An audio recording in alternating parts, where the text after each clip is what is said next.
আওয়ামী লীগের আমলে কিছু লোক, কিছু সুশীল, যাদের নাম হইল সুশীল, এ হলো সুবিধাবাদ জিন্দাবাদ। আওয়ামী লীগের আমলে কিছু সুশীল ছিল, কিছু সাংবাদিক ছিল, কিছু সম্পাদক ছিল। এরা ছিল আওয়ামী লীগের লেসপেন্সার বলা হয়। ওই যে বলে ফিনাকিদা বলে লেসপেন্সার, এরা হলো লেসপেন্সার। তো বিএনপি ক্ষমতার আসার আগেই কিছু লেসপেন্সার অলরেডি তাদের হয়ে কাজ করা শুরু করে দিয়েছেন।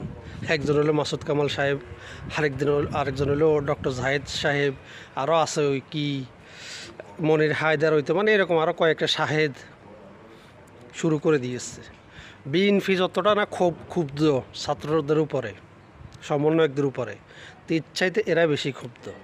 মানে এদের ভালো কিছুই নাই, সব কিছু খারাপ, সব কিছু খারাপ ডক্টর জাহেদের চোখে। আর মাসুদ কামাল তো মনে হয় যে তার সাথে মাহফুজ আলমের সাথে ব্যক্তিগত কোনো সমস্যা আছে। কোনো একজন সাংবাদিক কাউকে ব্যক্তিগত, আরেকজন আছে সাংবাদিক খালেদ মহিউদ্দিন।